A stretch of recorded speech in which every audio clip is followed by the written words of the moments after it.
a lot of our ambition and a lot of our drive doesn't come from a place of warmth. It comes from like some sort of wound, something we're running away from in order to maintain the things that I value. I have to invest time in the things that I value. Am I bringing the right effort to the thing that I'm doing? Like I have my life before reading and writing and reflection, and I have after.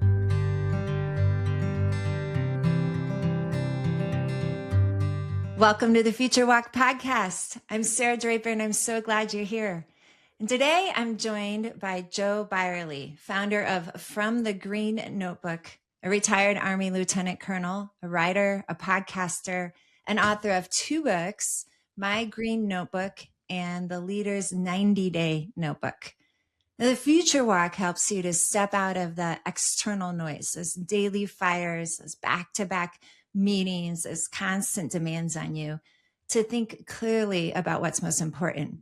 Joe's read, write, and reflect framework helps you capture what you're learning, distill your experiences into wisdom, and grow as a leader through those intentional practices. And both practices start with this: leaders, you've got to take care of yourselves. You cannot lead others well if you're not creating the space to think, learn, and reflect. Now, Joe and I did a fireside chat at an Army convention called Land Euro in Wiesbaden, Germany last summer. And that's when I got to know Joe. And I learned really quickly how well regarded he is in the Army and why. He's got a wealth of knowledge and real world experience, and I'm excited to explore how our work overlaps and what leaders outside the military can learn from him. He's also a great person, a friend, and a mentor. So I'm thrilled to have him on. So Joe, welcome to the podcast. Sarah, thanks for having me on. And you forgot something. Like my kids or my daughter doesn't care that I have all this stuff. Yeah. Because I upload the podcast to YouTube. I'm a YouTuber. You're a Um, teacher. that's all I'm known as to her. That's all that matters. Yeah, Yes. but going back to Germany, I was going to Uh-huh. say that it was awesome watching you facilitate your workshop Yeah, and thanks. teaching. And so I learned equally from you during our brief time together. Well, I appreciate that. And I was not going to say anything to embarrass you, but now that you've done that to me, I am going to say he is like a rock star. We couldn't walk anywhere with him because Joe, you've had such a phenomenal positive impact on so many people. It was so joyous to see because you truly have changed people's lives and you continue to do so. So I would love if you would share with these listeners what your journey and your background have been. I mean, you've got obviously all those credentials, but like, what is From the Green Notebook and how have you used it? Yeah, I guess I'll go back. So I joined the Army in 2004, graduated from college in December of '03. And like I really didn't know what I wanted to do. I just know I wanted to be in the military. And so one of the things in the military that we get issued, it's in our supply rooms, is this I think government issued green notebook. Yeah. It's free. You don't have to pay for it. And, you get one, and then as soon as you fill it up, or most likely lose them, which is what happens, you can just go get a new one. And so, throughout my career, I was going to meetings, through combat tours, through training exercises, always had this green notebook on me. Mhm. And we would do something called the after action review, which I know you're familiar with, and just try to capture lessons. But I was like filling up all these notebooks with all this hard won experience. And that's kind of like where it stayed, unless, you and I were having a conversation like we did in Europe. And then I Mhm. would share some stuff that from my notebook, you shared some stuff from yours, but really like that was the reach of the notebook. Mhm. And so I was working on a project in 2012 for then Major General H.R. McMaster. And it was this self-study program that people could go to, they could read, they could reflect, they could do all these things online, but we were doing it through U.S. Army, through the government system. Mhm. And it was clunky, it was miserable. And like we were hitting roadblock after roadblock, so much bureaucratic red tape. And I just remember thinking like, man, I could probably do this so much easier, but on my own. And so I got this writing bug, really, through a couple different things, but that was like a real big catalyst for me. And I started a blog on WordPress in 2013, so like 13 years ago. So Wow. From the Green Notebook is a teenager right now, and I just started posting my own stuff on there.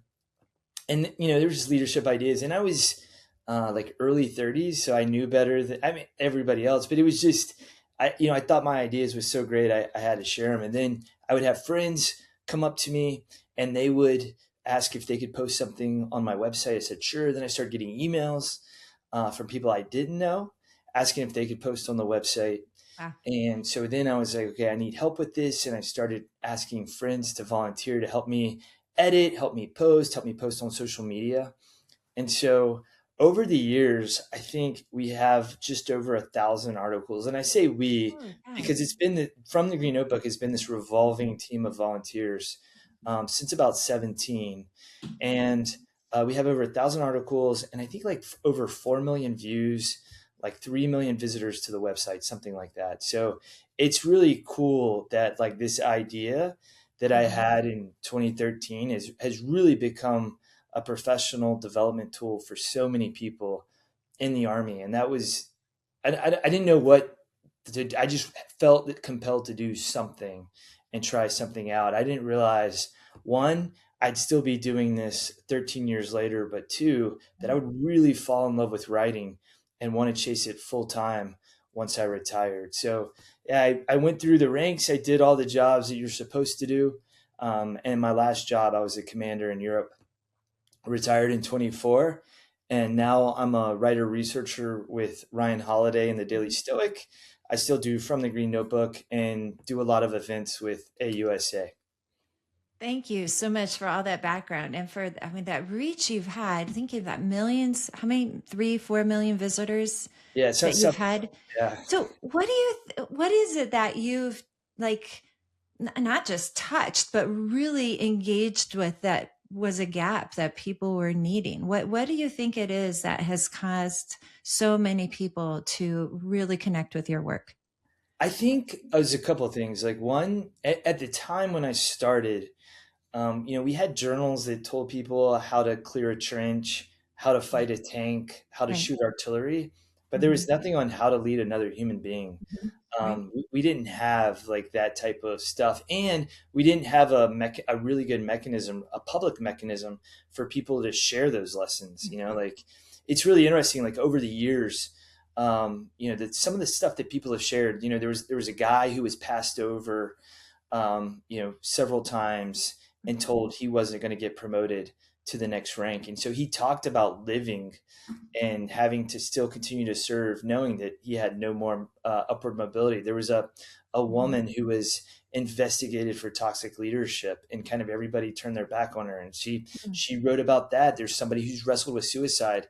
So I Hmm. think one of the things I love about art is like art comes a lot of times from a place of pain. Hmm. It's like the manifestation of pain or your experience into something shareable. Yeah. And so I think what it does is it allows people to process their experiences and Hmm. to share those experiences with other people, so they can either follow in their footsteps or avoid the potholes that they tripped over throughout their career. So I think there's a little bit of buy-in piece to it too. Is everybody on who's contributed to that platform over the years has Hmm. been able to contribute to the military profession, and help make everybody just a little bit better through the process. That's incredible. You look at kind of that culture you've created there too. It sounds like it's one of immense support and bravery where people can share these things and they recognize like some good that might come out of it for someone else instead of keeping that wisdom internally only, but really taking that time to do something for someone else. I think that's healing in and of itself. It is, and it's been fun. Again, it's been really fun to see. That there's people who wrote articles when they were majors and lieutenant colonels who are generals now. Sergeants who are sergeants majors now. Like people, I've watched people grow, contributors over the years. So yeah, it's been a fun project to be a part of. But two, I didn't come in with the vision of any of this. I didn't come in Mhm. with the vision of starting a Oh, podcast, yeah. of having this huge reach.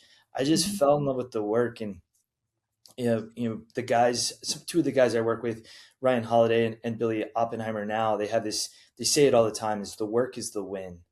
Ah, it's And good. so I think like the success of From the Green Notebook is an outgrowth of that mindset of just doing something that you're really passionate about and like just letting that be the win. And then, everything else after that is, icing on the cake. Ah, it's fantastic. The work is the win. Thank you for sharing that. Um, we're talking about writing right now. I want to get to your whole framework in a moment, but I want to ask this piece about writing and the reflection that comes from that.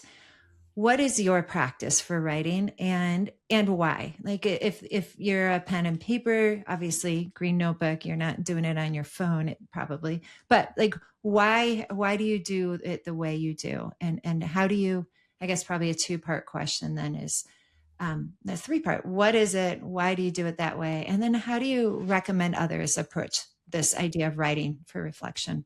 Yeah, there's like this is a 3x5 moleskin notebook, and I Mhm. carried these around for a while, and I have a paper republic in my backpack right now. Like it's pretty much like a notebook that I carry everywhere with me. Mhm. And as I come across interesting passages, like I'm sure there was stuff that when you and I were talking that you said that I wrote down. And it's really like a place to make connections. Leonardo da Vinci, I think, and I'm probably going to mess this up. I think there's like 7,200 pages of his notebook that survived. And if you like look at him, like a single page may have where he was like working on an eye. Up on the corner, you may have a list of books that he wants to read. And then like maybe down, you'll have like a grocery list. You may have some scientific stuff in there. He has the sketches in there of, the flying machine and other things. But like what they found was that, in the great book by Walter Isaacson, he talks about Leonardo da Vinci being able to make connections across Mhm. multiple disciplines because he had it written down in his notebook. And so I think I kind of took that to heart when I read the book back in like 17. And so I've tried to keep everything in these notebooks just again to make those connections. And there's stuff that I've written recently that were connected thoughts, that originated from, 5, 10 years ago. There's Wow. a series I spent a year and a half obsessively writing about every Sunday, on the hero's journey. Mhm. And what's interesting is one of my notebooks, my green notebooks from 2012, I had the steps of the hero's journey written out that I had read, from Stephen Pressfield's blog. Wow. And so, here you go, flash forward 10 years later, Yeah. and I obsessively write about this for a year and a half. So I think it's a great place to just capture stuff. I think we have between 50 and 75,000 thoughts swirling around in our heads every single day. Amazing. I'm on my fifth cup of coffee right now, so that could be 150, 200,000. Um, but like they come in and then they leave, and then you think you're like, oh, I'll remember that, but you don't. Mhm. And so for me, these notebooks are a way to capture that and to make connections on the paper. And so I think writing stuff down is very important. And there's a great book. I had it over, it's somewhere over there. But anyways, there's a whole book on the art of note taking and why it's so important and the science behind it. So yeah, I think it's very valuable, and it's really helped me become, a better writer because of it. What is and maybe we can come back to this if it's better to talk about the framework first, but what would be a practice you recommend for people to develop their own journaling habit?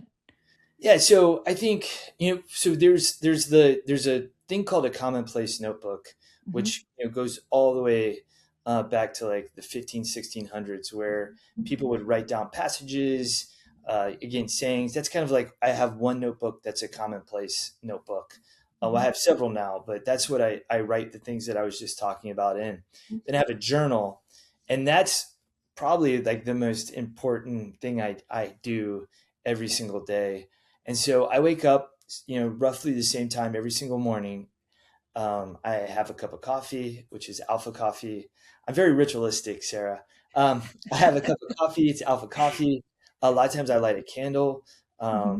These like awesome ranger station candles Oh, look at that. in my office, and then I just sit down and I write out the day. And I found that when I first started, I was like, "What do I write about?" Like my mind was all over the place, and so over time I developed a format, which I captured in the Leader's 90-Day Notebook, Mhm. that really helped me like quickly get in, journal, and then move on to the next thing.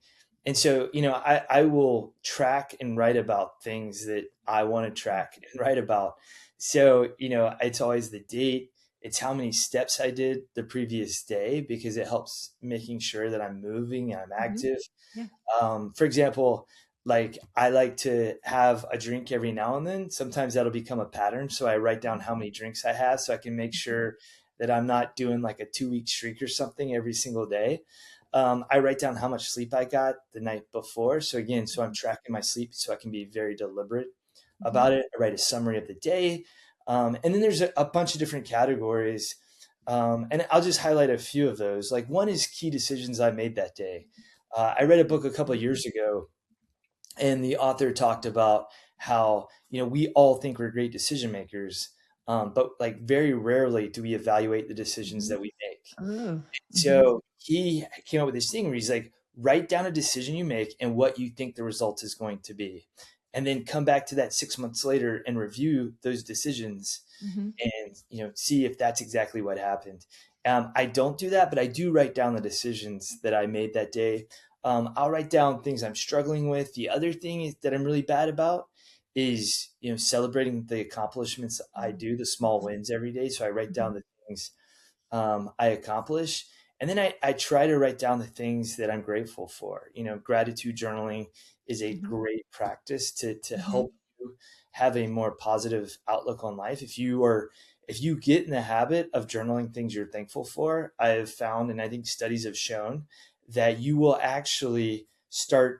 subconsciously be looking for things to be grateful for every single day. Yeah. So I do that. And it's really cool. I can't remember. I think we talked about this. If Mhm. you journal, do you journal, Sarah? I gratitude journal. That's the only journaling I do. I feel like I have my own commonplace notebook version. It's got a Joe Byerly or two ism in it, but I do gratitude journal, but I don't do this practice you're talking about. I want to start. It was really cool because, for example, the other day I decided to go back and see what I was doing on this day, like Mhm. 3 years ago, and it was a really interesting entry because that day, um, my commander had that conversation with me. I was in Europe, and he was like, "Are you sure that you want to retire? Because if you do, Oh, I'm going yeah. to give you an evaluation Mhm. um, that is basically, it's not going to help you. It'll leave room to help your peers, but like if you change your mind, you won't be able to come back from this." I Mhm. was like, "Oh, I'm sure." And I wrote in there, he said, "The one thing that I can say is that you've been convicted through the entire time that I've known you, that this is what you want to Yeah. do. Yeah. You're going to retire and you're going to become a writer." And I actually wrote in there, "I have no idea how this is going to work out for me. I Yeah. just know it's going to work out." So it was kind of cool seeing that like 3 years ago, now, especially sitting where I'm at today. That's great. As you're talking about that, I have a calendaring habit, which is almost like a journal, but it doesn't have that reflection piece. I keep paper calendars I have for decades. I mean, goes way back to the army. I write Oh, down what cool. my plan is, but then I also, if I do things that aren't in accordance, it's not just a way to keep on track, but it's a way to keep track of what I've been doing and up to. And I've had times in my life where I've looked back at them and I've been like, oh, wow, that is really, really interesting. Kids stuff goes in their families. It all goes in there. So it's been, yeah, it's really insightful habit. I can only imagine now. I'm very interested in beginning this much bigger process. So thank you. Do you use the same calendar? Like, do you have the same calendar that you use Mine every year, happens to or be do you use green. different calendars? No, it's always the same size. I Okay. buy whatever seems to be cheap. Okay, so for example, this is my That's a week in February. I write down a lot. So one side ends up almost like journaling and the other side ends up, but it's always the same size. I've got 25 years of them up here. It helps me a ton. That's really, I think that's awesome. I, Last um, year, I've lost you. I don't hear you. Joe, okay, what about now? hang on. I lost the audio. All right, hold on. Let me see. Did I Something. hit something? Oh no, hold on. What about Uh, now? I wonder if something got bumped. You can hear me clearly. I can hear you clearly. You can hear me, yes? Yes. I cannot What hear about you. now? Oh, yeah, good. Okay. Okay. So, all right, we'll just back up there and we'll edit all that out. So we were talking about, we'll let them, my folks do their magic. Okay. So I've been using this for something this size for 20 some years and I keep them all. That is so cool. And I was did like just because of our outlooks, like Mhm. the like literally Microsoft Outlook in the military, that's what I was using. And my friend Lindsay got me on Clever Fox calendars, Okay. which are really like it's the same thing. Like this was mine for the month of April. Like, Okay. Yeah. but I like it because I can see what I'm doing. Hmm. I can go back and be like, okay, maybe I filled up my calendar a little bit too much. And the Yes. cool thing about this particular calendar is at the end of each month, it has a monthly review. So like, Ah. what were the biggest wins? Hmm. What were my biggest lessons learned? Where was life? Where was I lacking in life? And so I just think it's a great tool, like writing that stuff down instead of just keeping it on our digital calendars. Again, Hmm. it's like a record of your life that you can kind of go back and look and see things and just again take Hmm. stock of your life. Yeah, I think that's really powerful. And reality is we all have to keep digital calendars too. We coordinate, schedule, and find space to set up meetings or podcasts with other people, right? Yeah, Like so it's it might feel like a little bit duplicative, but it is I think it's very, very different for the paper calendar. And I make sure that things that end up in the digital calendar also go in the paper calendar for what same. you're talking about is having a visual sense of how full my life has been and maybe connect that to my energy levels, but it's also a nice place for some reflection too, which is great. So clever facts calendar you recommend. Huge, yeah, huge fan of Awesome. those. That's great. Okay, so I've kind of alluded to it a little bit. So this your framework, read, write, reflect. We've been talking a bit about writing and reflection, I think, but you're a prolific reader. And part of your gift to the world is some of the summaries of what you're reading. Can you tell us some about your reading and how you share those insights with others? Yeah, I'll go back to like I remember it was like 2020, I think. And I had met the person who was running the blog while I was in Afghanistan was Megan Yantos. And I was in Afghanistan 2019, 2020, and her and I met for coffee, and we were just kind of like figuring out like Mhm. what is like my thing. And I was like, I don't know. And she was the one who was like, everything you write about is reading, writing, and reflection. So Yeah. why don't we just go with read, write, reflect? And I was like, that's genius. But yeah, I was not. I was like a reader as a kid. Hmm. I think I read like Stephen King and like James Patterson in middle school, high school. Hmm. But I wasn't somebody that read for growth. That didn't come till much later on. And then that same assignment where we're working on the self study program, every single Monday, McMaster would come in and he would ask me, hey, have you read this book? Have you read that book? Oh my God, this book is great. So I would go home every Monday and fill up my Amazon cart and order these Yeah. books. Yeah. And I started just voraciously reading. I was like, this is something like I'm behind. Like I Hmm. was literally trying to catch up with a person who was 2 decades older than me. And it was like a PhD in education that I was Hmm. getting in this job. Wow. And so after that, I had this habit, and I was like, I have to read, and my curiosity is literally insatiable.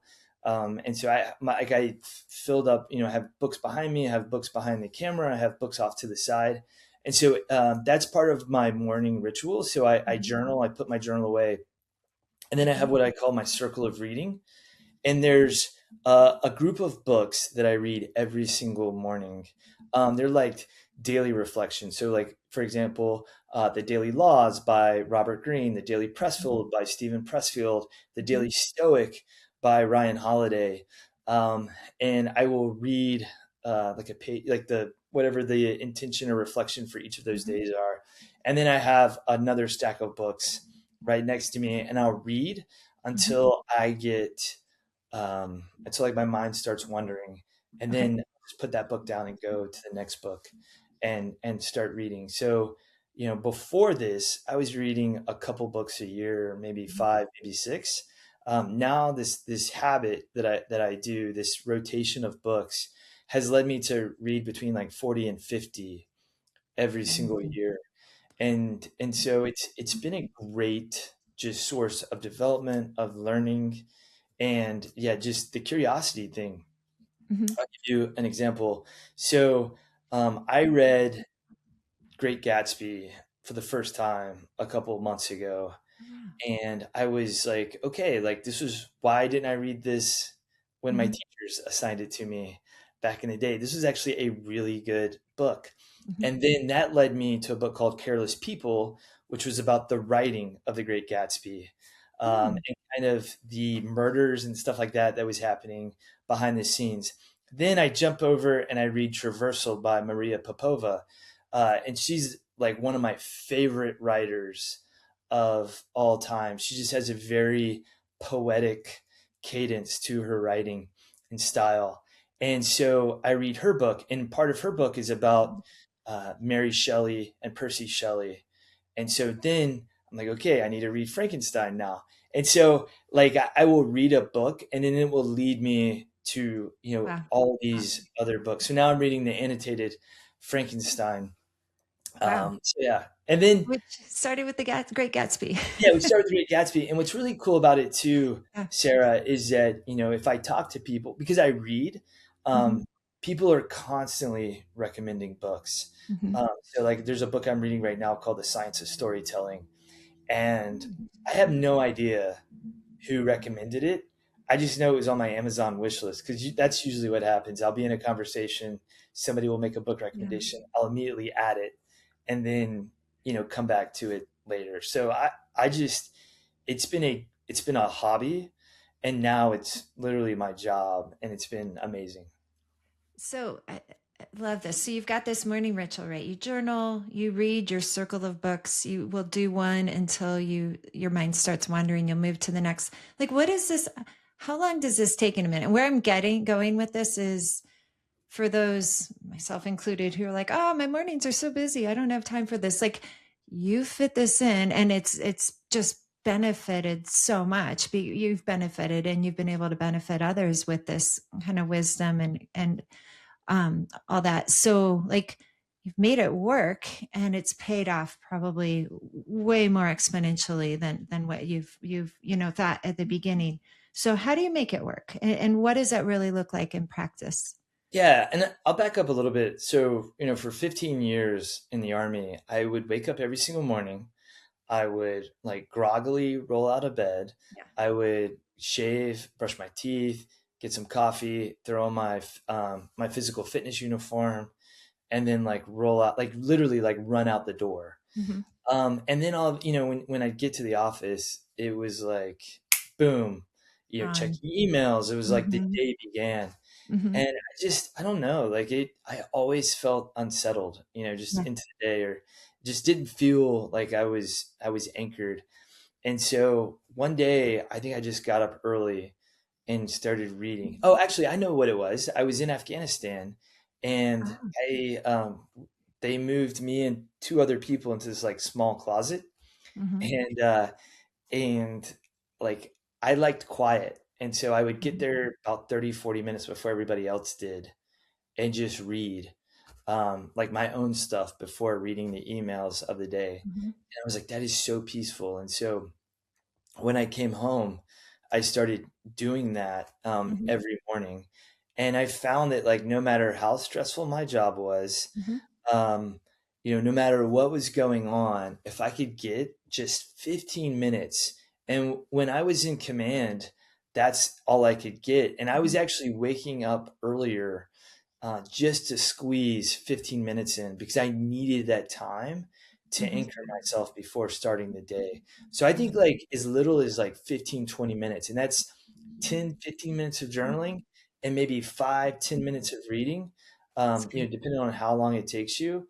And then you're out. And so there's another thing that I learned about too is I had this practice, and then I got deployed to Poland when Putin invaded Ukraine, Mhm. and all of a sudden, like my time wasn't my own, and so like if I was on a Black Hawk flying somewhere or in a vehicle going to the border or something like that, I would have like 10, 15 minutes of quiet time. And so there's this concept called time confetti, and it's the little slivers of time that we have Yeah. throughout our Yeah. day. Yeah. That typically we'll just jump on our cell phones and Uh-huh. scroll on Instagram or LinkedIn or X or Facebook, and we'll literally waste that time Mhm. doing nothing. Yeah. And so in those rides, that's where I would get squeeze my reading in.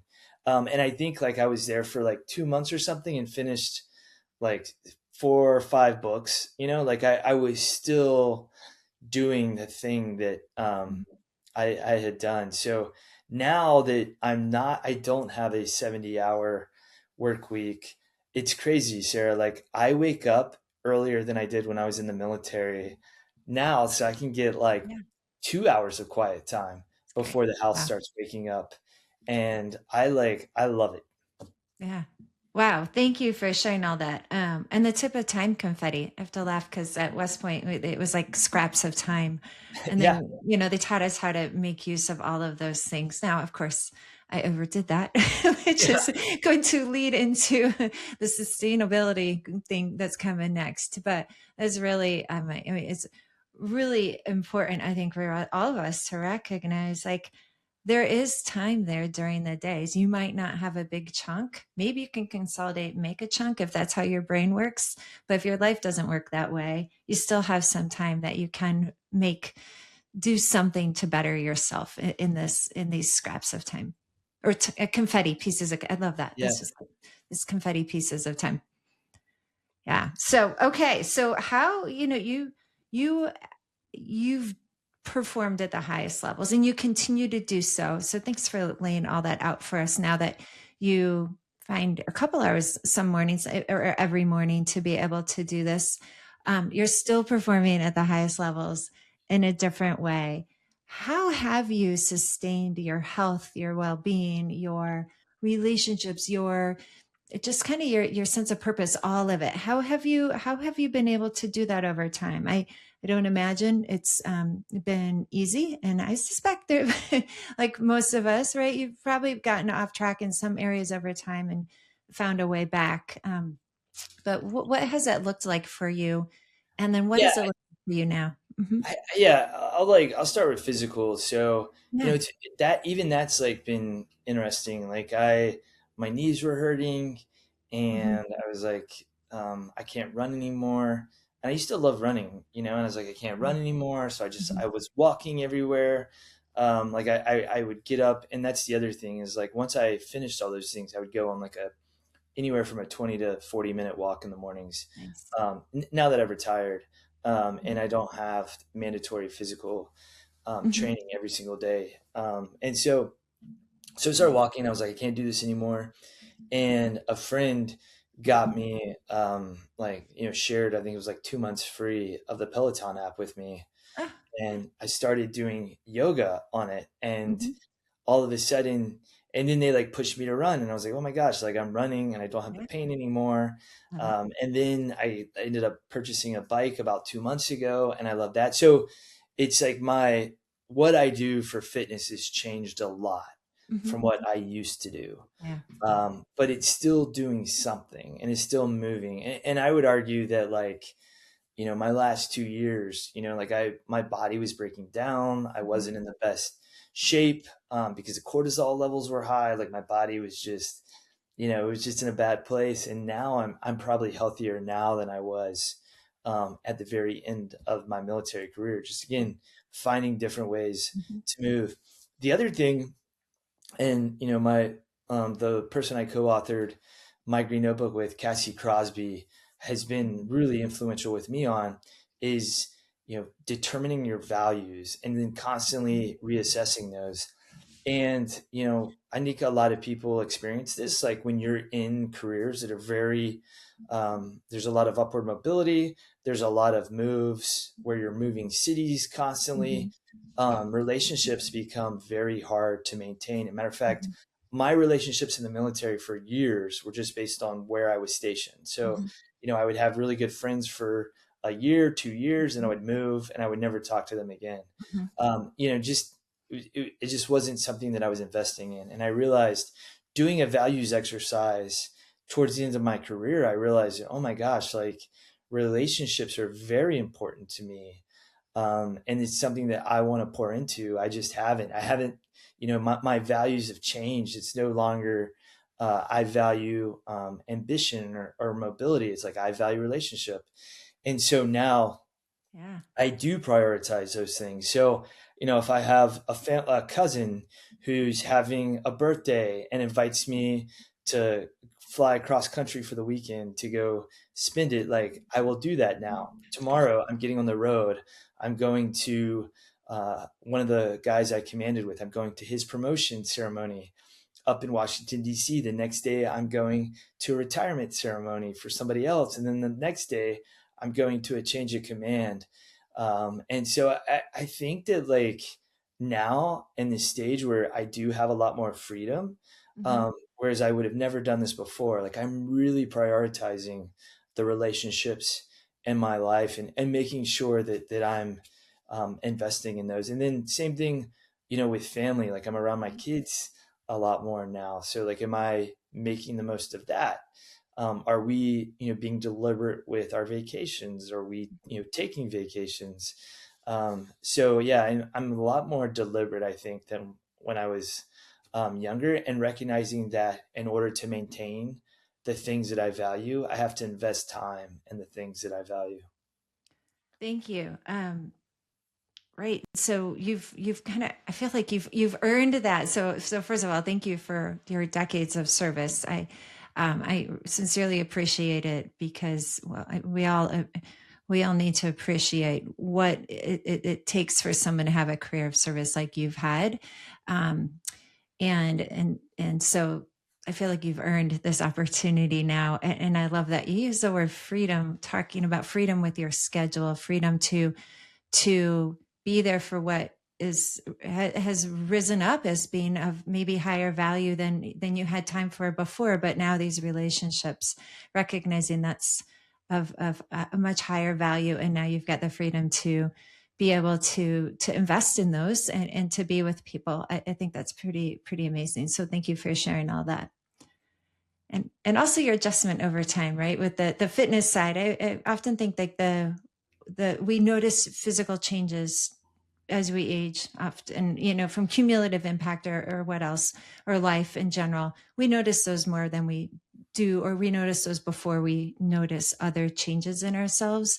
um, it's a really good signal to listen to yourself. And I love that you do yoga now. I'm a yoga instructor. I discovered yoga probably when I was around the same, maybe a couple of years younger than you are now, but I discovered yoga for all the same reasons. I was wearing myself out, and I just kind of stumbled upon it, and it helped bring back some other things I enjoy. So it's an important piece of sustainability, is this ability to recognize when something isn't working for us anymore, and we don't have to necessarily throw it away, but make some adjustments.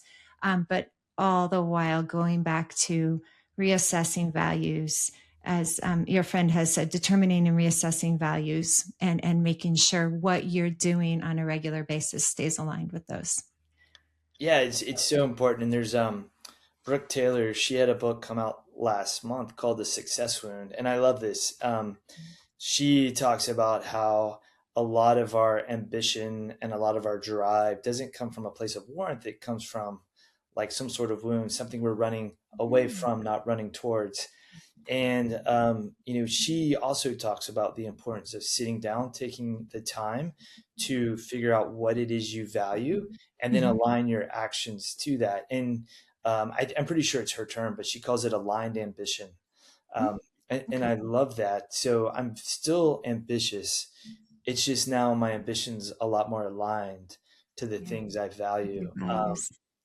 And one more thing on that, sir, I think it's worth talking about, and I'm sure you saw it in your former careers too, is that Mhm. I think because of the jobs that you and I have done, there's a lot of values that get projected onto you, Mhm. Mm. Mhm. identities that you Mhm. assume, Mhm. and a lot of the things that you do and you say you value come with like an asterisk, like ought to and should, Mhm. and like I ought to do this thing, so I'm going to do it, or I really should do this thing, so I'm going to do it, or Mm. we feel guilty when we Yeah. don't do these things, and those are two words that I really tried to do away with my vocabulary now. Is just like this is what I want to do, Mhm.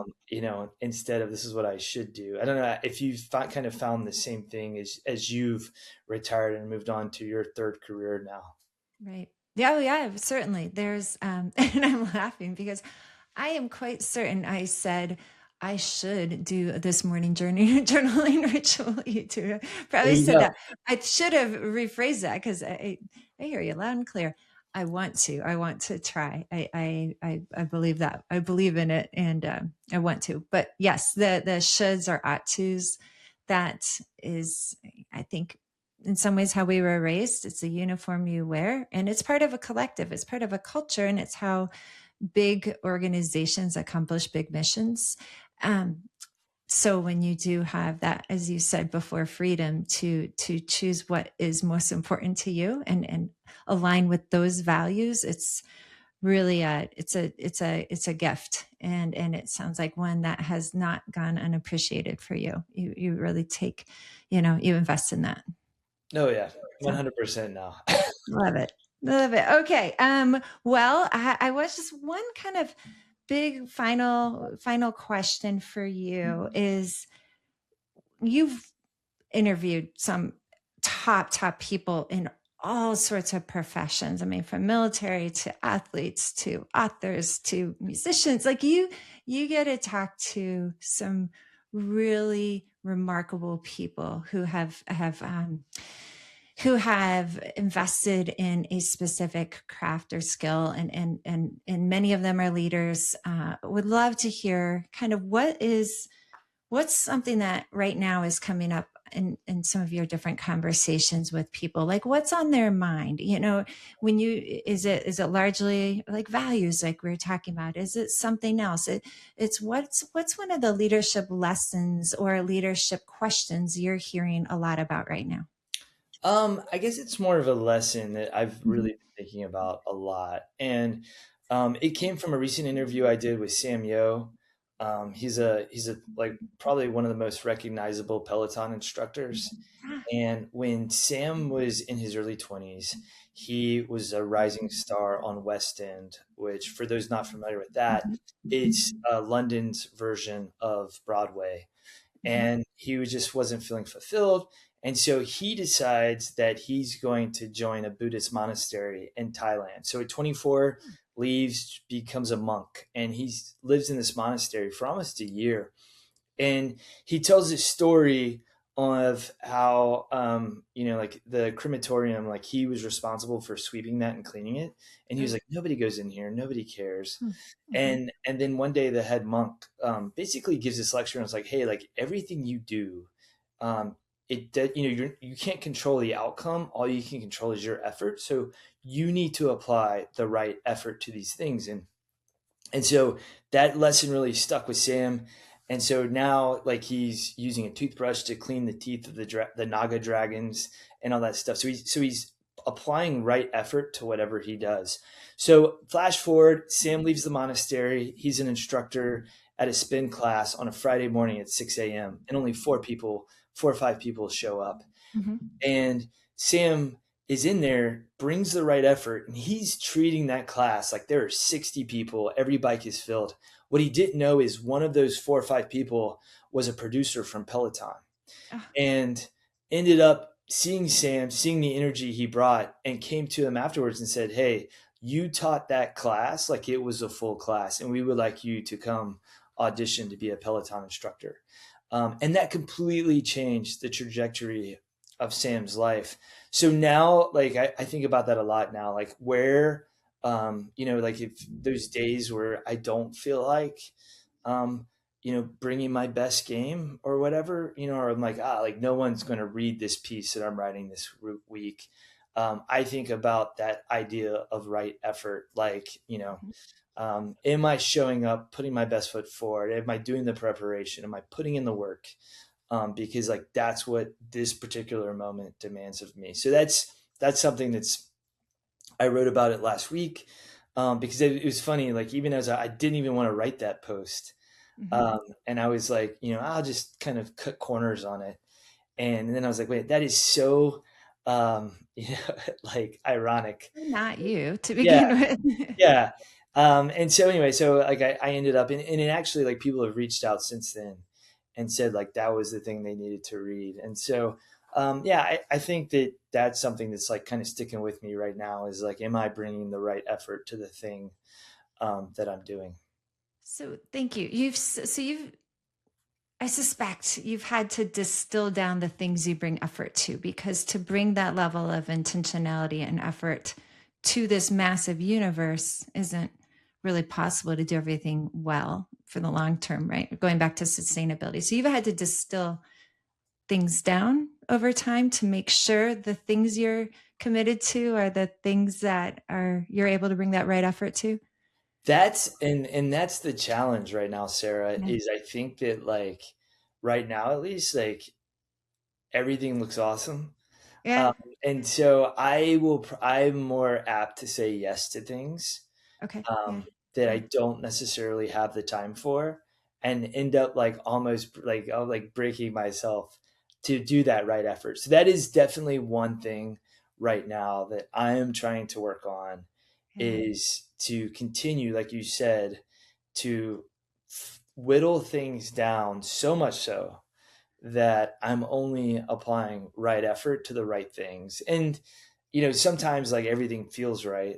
And that's where reflection comes into play is like Mhm. looking at it and go, okay, what did I really need to do that thing that almost broke my back for today?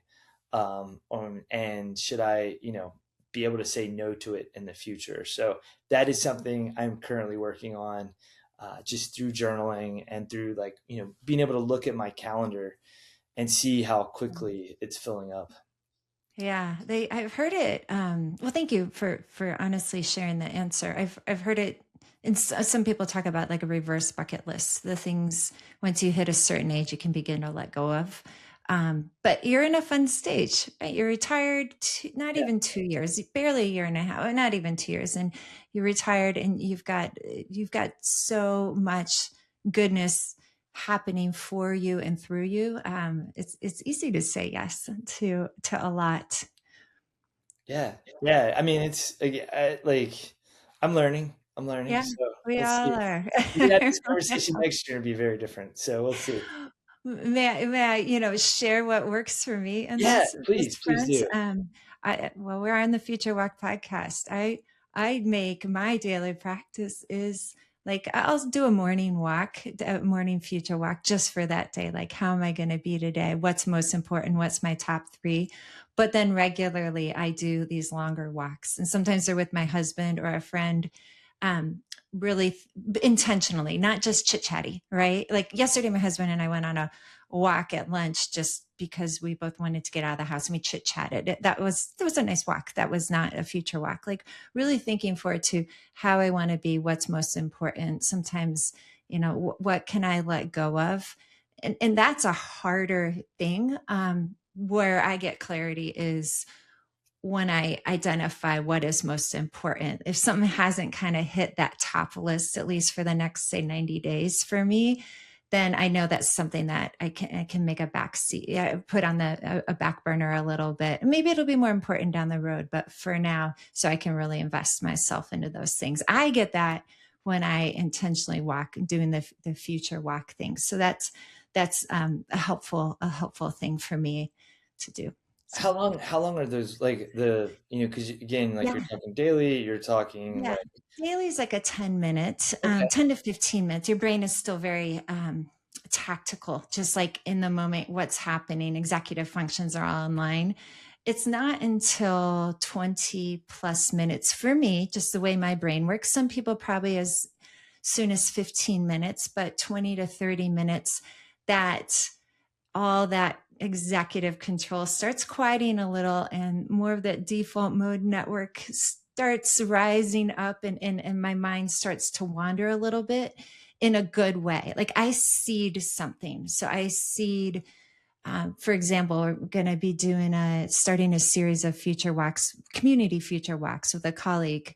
We're going to start doing them here in Boise. And so the other day I did one of these longer walks. It was probably 30, 40 minutes. And I planted that seed before I started. My mind finally got there at about that 15, 20 minute plus mark. And I started to think through, okay, what message do I really want to share when I'm out there with these folks? And then you come back and write it down. So it's got all those different components. It doesn't have the reading component, but the writing and the reflection. So I'm thinking about it as I'm walking, and I come back and I capture that. So that's probably 30 to 40 minutes. And then for like long-term planning, 33 to 5 years, like 50 minutes, an hour, that's a really good one to do with someone who's willing and able to either hold space for you, like a mentor or a coach or something like that, or someone who's a part of that future with you, like a spouse. It's a great one. Like, how do we want our lives to be in 5 years? What's most important? What do we think is going to be most important to us? The first 10, 15 minutes of any of these is just your brain's not ready for it yet. So you got to just enjoy that time, chit chat, do whatever. But if you're going to go into some longer term thinking or visioning, just work through that time, and then your brain and your conversation will start to get there. I'm curious, are you listening to music or No. anything when you're doing it? You're just, I recommend not even okay. taking the phone. Cool. I recommend leaving the phone behind or putting it on do not disturb. Yeah. I do go on walks where I'll listen to podcasts or music or whatever, right? And so but my brain is absorbing in those, and it's doing a little thinking. But these are, yeah, I like to listen to nature. Oh, So yeah, that's smart. That's good to know. yeah. So there you go. You can Yeah, you thanks want for to sharing, go into Sarah. Yeah, that's yeah, I walk a absolutely. lot, Yeah, but I'm always got my AirPods in. yeah. But maybe I should start at least one or two. Just take them Try. out, and just listen to Just the give it a birds. try. Just Yeah. plant a question like, what do I want things to be like in September? Pick some, whatever, 3 months from now, from when we're recording this, and how do I want things to be? And then just go and walk, but your brain will eventually come back to that, and just let the thoughts go. Let the thoughts go, and they'll start to make some sense. I even find myself sometimes talking out loud, which is really interesting, like quietly out loud, but like out loud to myself, Yeah. as it's how my brain works and processes stuff. So then I'll be thinking through things and come back and write it down Hmm. Yeah, it sounds awesome. in your commonplace notebook. Yes. All right, Joe. Thank you so much for joining. As we finish up, is there anything else one last thing you would love to share with people? And please do share how people can find you and your work. Yeah, I just again, like I think like I have my life before reading and writing a reflection, and I have after, and I'm a lot more deliberate in how I live, and I still mess up. I still make major mistakes. I still face a lot of struggles, but I feel like right now, like I'm able to at least get to the other side of them a lot quicker than I did when I wasn't doing these things. But yeah, our website's at fromthegreennotebook.com. I'm on LinkedIn. That's where I spend a lot of my time. On the website, we have where you can sign up for the monthly reading list email, the thing that we were talking about, where I recommend 3 to 5 books a month, things that I'm reading with short little summaries. Not even summaries, just like, hey, these are something I got out of this. This is why I think you should read it. And then the podcast, which is available anywhere you listen to podcasts. I think we're about to release episode 181. And then I have the Sunday email, which I usually repost on LinkedIn as well. And that's this like it's a really great writing exercise that I do every single week.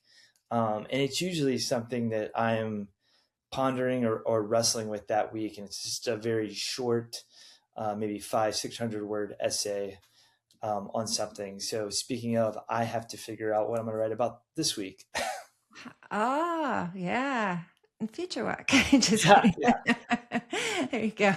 I have a feeling you've got a lot of source material that you can put into somewhere that one. around here. Yes.